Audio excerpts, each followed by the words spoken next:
저는 금천구에서 건강한 농부 사회적 협동조합 일을 하고 있는 김선정이라고 합니다. 반갑습니다.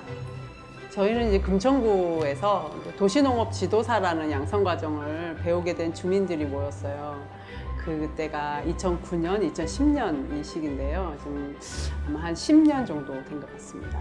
도시농업이라는 걸 처음 이제 배워가지고 그냥 헤어지기가 아쉬워서 단체를 만들고 그 단체가 우연히 구청에서 운영하는 주말농장을 위탁 운영하게 됐고 그 큰 주말농장을 운영하려다 보니 또 사업체가 필요해서 건강한 농부를 출발하게 됐습니다. 그동안은 이제 뭐 여성발전센터 잔디밭 한 켠, 그 또 이후에는 뭐 커뮤니티 센터 앞마당 한 켠, 해서 하다가 또 이제 공유 시설이 비어 있어가지고 구청에 공유 시설에 비어 있는 공간을 한 1년 또 좀 쓰다가 이제 최근에 거기가 또 다른 공간으로 변신하면서 저희가 이제 그냥 공장 건물을 임대한 거예요. 그래서 작년에 이전을 해서 이제 새로 오픈을 하면서 이름을 모모공작소라고 이름을 붙여서 이제 우리들 스스로는 공간을 좀 공유하면서 사람들이 좀 그 목공을 좀 쉽게 하도록 하고 우리가 하는 목공은 뭐 일반 생활 목공 조금 이렇게 고퀄리티의 작품을 만드는 건 아니고 그냥 필요한 거를 그냥 생활에 필요한 거를 쉽게 만들어 갈 수 있게 하는 목공소예요. 그래서 모모공작소라고 이름을 붙여서 공간을 운영을 하고 있고요. 거기에서는 주로 이제 텃밭을 설계하고 조성해 주는 일을 하고 있죠.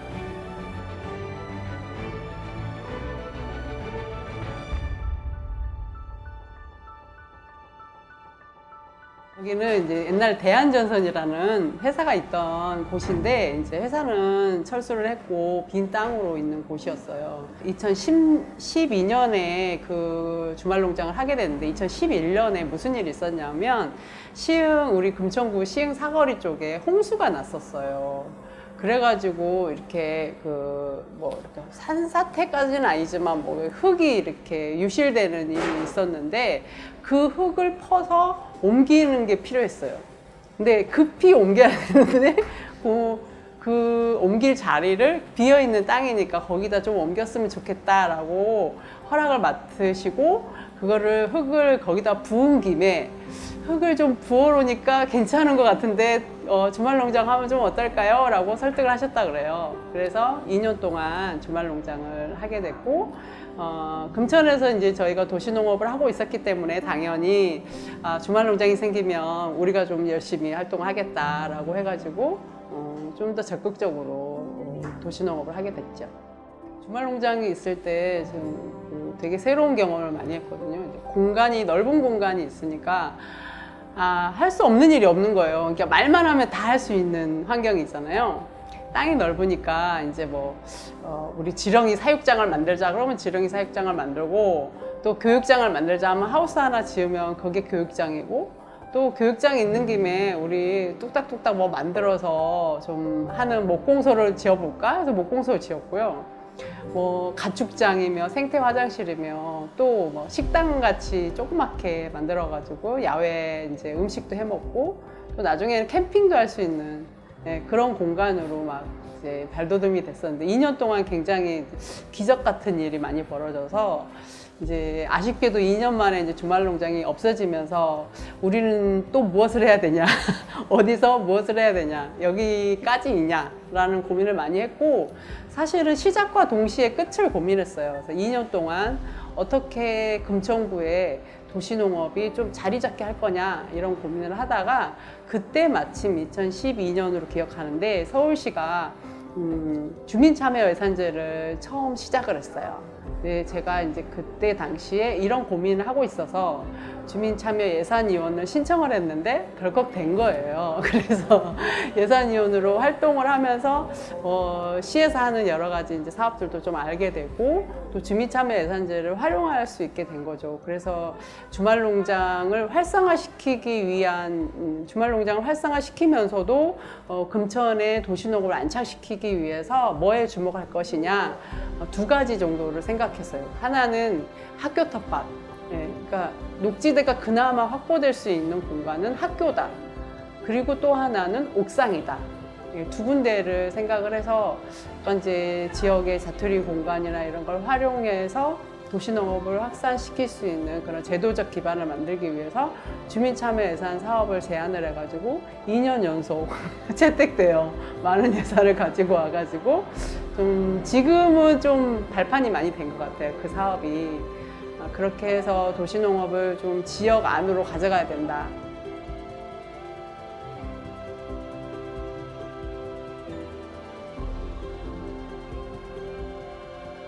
도시농업이 이제 각광을 받은 거는 어찌됐든 환경적 문제가 많아서 녹지를 만들자 이런 것도 좀 상대적으로 컸던 것 같은데 정책을 입안할 때는 이제 저는 약간 식량 쪽으로 더 접근을 하는 인식을 갖고 있거든요. 이제 먹거리가 불안정한 요소를 많이 지금 가지고 있고 그 불안정한 요소를 취약계층 우리는 지금 먹거리 취약계층이라는 표현을 많이 쓰는데 그런 사람들한테 되게 영향력을 많이 끼친단 말이에요. 선택해서 먹거리를 먹을 수 없는 조건. 그러니까 그런 부분들이어서 사실 우리 금천구처럼 열악한 데일수록 먹거리에 대한 어떤 감수성이 좀 있어야 된다. 이게 좀 약간 정책적으로 더 있어야 된다는 이야기를 하는 거고요. 도시 농업에 되게 저는 메리트가 있다고 생각이 든 게 실제로 생산자와 소비자가 너무 분리되어 있기 때문에 지금 소비자는 먹거리가 마트에서 판매되는 어떤 한정되어 있는 농산물로 이렇게 규정되어 있고 실제 또 요리를 직접 해먹는 문화도 거의 많이 없어졌기 때문에 어찌 보면 채소는 부담스러운 존재가 돼 있어요.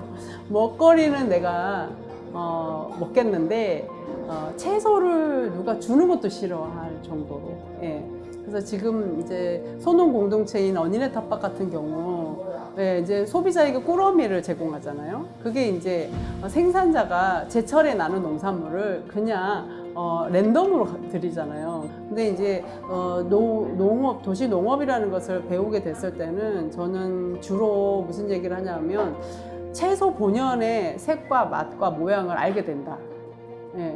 그러니까 마트에 잘 포장되어 있는 이쁜 채소 그리고 한정되어 있는 채소만 접하는 게 아니라 여러 가지 색깔의 채소들이 있고 그 채소가 가진 본연의 향은 다른 게 있고 맛도 다르다. 근데 우리는 지금 우리 입맛에 아주 익숙하게 만들어진 재배된 채소만 접하고 있잖아요. 그게 이제 먹거리에 대한 건강성을 보는 기준과 가치관 자체가 달라지는 그런 경험이 저는 도시농업으로부터 얻어진다고 생각해요.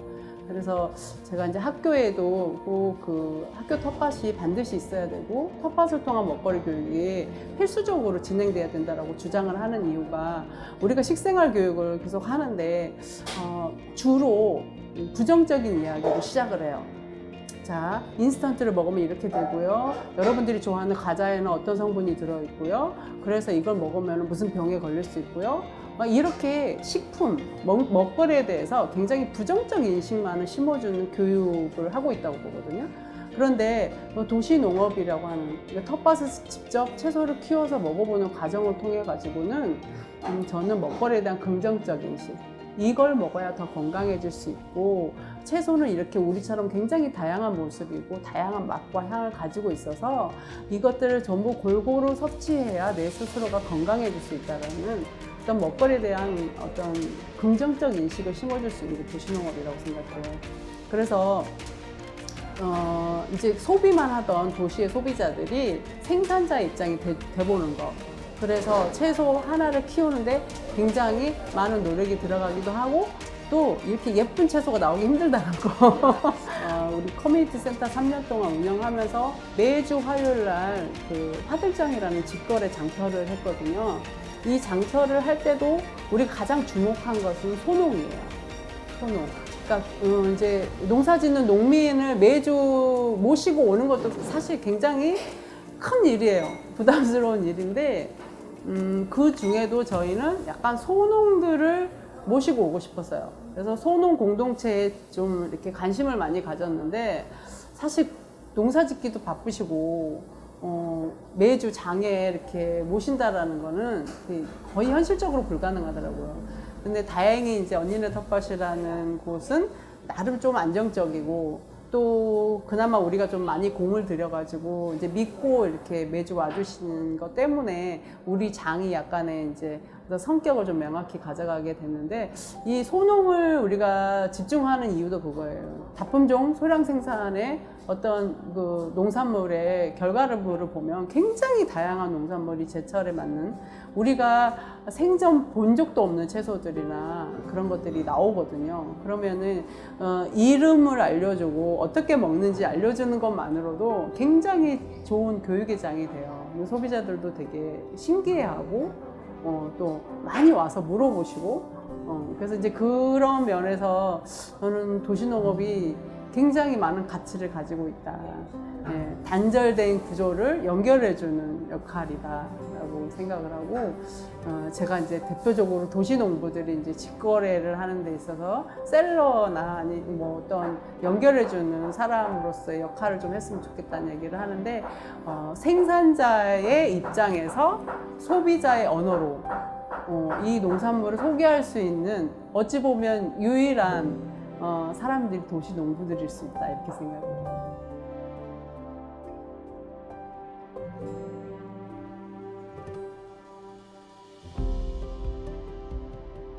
이 공간의 시작은 우리가 그 위탁 운영했던 커뮤니티 센터에서의 3년의 경험이 축적돼서 나온 거예요. 이제 거기는 공유 공간을 우리가 운영하면서 주로 프로그램을 많이 했고, 그다음에 직거래 장터나 이런 어떤 공간을 활성화시키면서 만들어진 주민 관계망으로 뭐 여러 가지 동아리 활동이라든지 이런 것들을 해왔는데, 이제 다만 이게 공유 공간이다 보니 어떤 공간 운영에 어떤 한계점이 있고, 또 우리가 협동조합으로서 좀 자생적으로 발전해 나가야 되는데, 지금 아직까지는 주민 공유 공간이 어떤 그 위탁까지는 되지만 뭐 어떤 시설 사용 수익 허가가 난다든지 해서 뭔가 거기에서 어떤 수익을 내면서 자체적으로 주민이 운영할 수 있는 운영 체계는 아직 정책적으로 안 만들어지고 있다고 알고 있어요. 그래서 공간이 가지는 한계점이 있었기 때문에 저희는 사실은 이 공간을 만들 때는 커뮤니티 센터와 이 두 공간이 유기적 결합을 하면 좋겠다라고 생각해서 설계를 한 거예요. 그래서 보시다시피 이 공간이 굉장히 좁잖아요. 근데 이제 어떤 교육적 기능과 어떤 주민들과의 어떤 활발한 소통을 하는 공간은 커뮤니티 센터에서 그 기능을 계속하고, 여기는 사회적 경제 모델로서 뭔가 수익을 창출해 내면서도 또 어떤 이 마을부엌이 있는 이 거점의 인근 주민들이 좀 이용할 수 있으면 좋겠다라고 생각이 돼서, 말하자면은 우리가 저녁 시간만 이 공간을 공유하는 거예요. 그래서 낮에는 우리가 이제 요리를 해서 판매를 해야 되기 때문에 수익 사업을 하는 거고, 이제 오후 5시 이후에는 이 공간에서 이제 어린이 식당이 운영이 되는데, 이제 초등학생 아이들이니까 멀리서 오기는 힘들잖아요. 뭐 버스 타고 오는 친구들도 있긴 하지만 멀리서 오기는 힘들기 때문에 요 인근의 아이들이 이제 뭐 취약계층이다 이런 구분 없이 그냥 보호자가 제 시간에 맞춰서 식사를 챙겨주기 어려운 아이들. 그래서 부모님이 같이 오면 부모님은 식사를 안 주고요. 그래서 이제 지금은 좀 코로나 때문에 침체가 됐지만, 한참 아이들이 여기 꽉 찼을 때는 어른들은 여기 들어오지를 못했어요. 그래서 아이들만 전용으로 이용하는 식당이고, 그렇기 때문에 이제 자연스럽게 혼자 있는 아이들이 제때 밥을 먹는 그런 공간으로 이용이 되고, 저녁 시간이나 주말 시간에는 비어 있기 때문에 또 모임 공간이나 이런 걸로 이용이 되는데, 뭐 공간을 빌려주기도 하고, 식사 예약이나 이런 걸 받아가지고 그냥 그 팀만 함께 식사를 할 수 있도록 공간을 제공해 주는 일도 해요.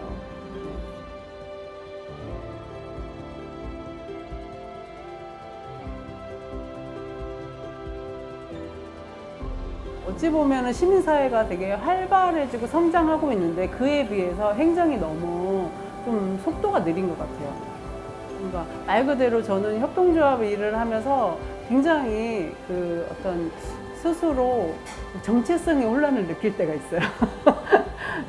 협동조합은 경제 조직이면서 또 어떤 사회에 꼭 필요한 어떤 사회 기여적 일들을 많이 하잖아요. 이 두 가지를 같이 공존시키는 체계거든요. 그래서 저는 약간 어떤 공익적 일을 하고 있는 시민단체나 어떤 협동조합이나 이런 주민자생 조직들에 대해서 기본 신뢰를 좀 할 수 있는 사회가 왔으면 좋겠다는 생각을 많이 하고, 그거를 행정에서 더 인정하고 뒷받침해주는 일을 해야 된다고 생각하는데, 우리가 주말농장을 운영할 때도 그 당시에는 굉장히 그 주민들이 그것처럼 좋아. 그러니까 사실은 그 적은 예산에 굉장히 많은 주민들이 혜택을 받았고 또 되게 호응도 좋았고, 그런데 거기에서 뭔가 종합병원 유치라는 어떤 이슈와 부딪혔을 때 그냥 어느 날 갑자기 이거는 그냥 없어도 되는 것으로 평가자라 된단 말이에요. 그러나 행정에서는 이제 주말농장이 이제 여기서 더 없어도 돼, 병원이 더 중요해라고 할 수 있지만, 도시농업을 계속 지속시키고 운영시키는 거는 우리가 도시농부들이 존재하기 때문에 이 사람들이 계속 이 사업들을 연결하는 역할을 한 거예요. 그래서 저는 이제 도시농업은 땅으로 농사를 지으면 좋지만 도시농업은 사람 농사를 짓는 거다라고 말하는 게, 도시농부들이 있는 한 도시농업이 유지가 될 수 있다라고 생각이 들어서 그러는 건데, 그 사람들은 계속 존재하고 있고 그 마을의 문제도 계속 존재하고 있고 그것을 해소하고자 하는 사람들도 존재를 하는데, 왜 행정의 어떤 것은 그거를 뒷받침해 줘야 되는 역할을 해야 되는데 왜 행정이 주도를 하고 행정이 평가를 하고 행정에 의해서 어떤 오랫동안 해왔던 일들이 어느 날 갑자기 사라지거나 이런 평가자라 되거나 이런 부분들은 사실은 좀 용납하기 힘든 일이라는 생각이 들어요.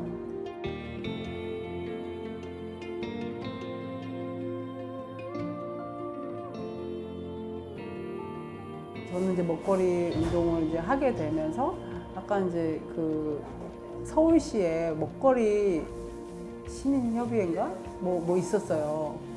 그거를 이제 하면 뭔가 먹거리 정책에, 서울시의 먹거리 정책에 영향을 끼칠 수 있을 거다라고 생각해서 거기 위원이 이제 됐어요. 근데 되게 회의가 좀 형식적이고 뭔가 현장의 이야기를 하기엔 너무 영역이 넓고, 또 좀 어떤 먹거리는 한 부분이 아니잖아요. 모든 이제 어찌 보면 행정의 어떤 칸막이하고는 안 맞잖아요. 먹거리로 모든 영역이 좀 이렇게 다 좀 풀려야 다 연결이 돼야 되는데 그렇지 못하더라고요. 그래서 뭔가 막 그 민관이 같이 이렇게 가는 거는 되게 어렵구나 이 생각을 했고, 뭔가 민 영역에서의 활발한 교류가 있었으면 좋겠는데, 사실 저 스스로도 막 하루하루 일에 치이고 바쁘다 보니까 사실 한강 넘어가는 건 큰 맘을 먹고 나가야 되고, 막 갈수록 그 교류 사업을 더 못하게 되더라고요. 근데 좀 고민이 깊어 갈수록, 어떤 근본적인 고민을 다시 하게 될수록 뭔가 이제 시민들도 의견 그룹을 만드는 거 되게 중요하다.